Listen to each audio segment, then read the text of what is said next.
পুরুষ কিসে আটকায়? কেউ বলে রূপে, কেউ বলে গুণে, আবার কেউ বলে রূপবতী চাইতে ভাগ্যবতী হওয়া জরুরি। আবার কখনো কখনো তো এটাও শোনা যায় যে পুরুষ মায়ায় আটকায়। আসলে পুরুষ আটকায় কিসে? এক দেশের এক রাজা ছিল। তার এত ধন সম্পত্তি থাকা সত্ত্বেও তার জীবনে মনে হচ্ছে ভালোবাসার অভাব। তাকে একা একা বোধ হচ্ছে। তাই সে আর এক দেশের এক রাজকন্যাকে বিয়ে করে আনলো। বিয়ে করে আনার পরও তার মনে হচ্ছে তার জীবনে ভালোবাসার অভাব। সে আরো একটা বিয়ে করলো, কিন্তু তারপরও তার মনে হচ্ছে জীবনে ভালোবাসার অভাব। ভালোবাসার অভাব মিটাতে যাইয়া একটা না, দুইটা না, তিনটা না, সে 9টা দেশের রাজকন্যাকে বিয়ে করলো। তার এখন 9টা বউ। তারপরও তার মনে হচ্ছে জীবনে ভালোবাসার অভাব। এট লাস্ট সে তার প্রধান দাসীর প্রেমে পড়ে গেছে। 9টা বউ থাকা সত্ত্বেও রাজা যখন দাসীর প্রেমে পড়ে গেল, এটা সমাজ মায়া নিল না।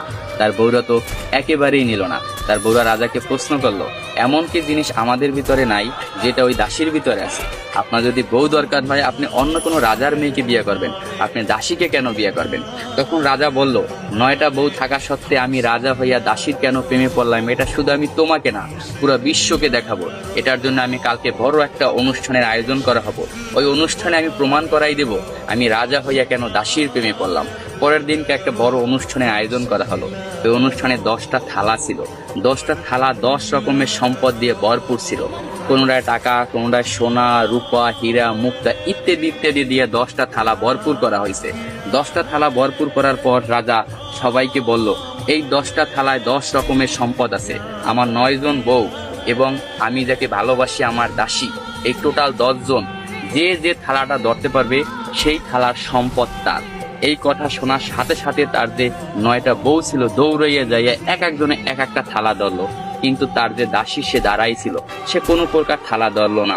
তখন রাজা প্রশ্ন করলো তার দাসীকে, কি হলো, তুমি সম্পদ কেন ধরলা না? আমি তো বইলাই দিছিলাম যে যে যে থালা ধরতে পারবে সেই থালার সম্পদ তার। তখন দাসী বলল, কে বললো আমি ধরি নাই? আমি তো আমার সম্পদ ধইরেই দাঁড়াই রয়েছি। রাজামশাই, আপনি ভালো করে তাকাইয়ে দেখেন, আপনার জামা আমার হাতে ধরা। আমি আপনার জামা দইরা বইছি। আমার কোনো ধন সম্পদ চাই না, আমি আপনাকে চাই। আমি যদি আপনাকে পাই, এরকম ধন সম্পদের আমার অভাব হবে না। আমি কিছুই চাই না, শুধু আপনাকেই চাই। আমি তাই আপনার জামা দইরা দাঁড়াই রয়েছি।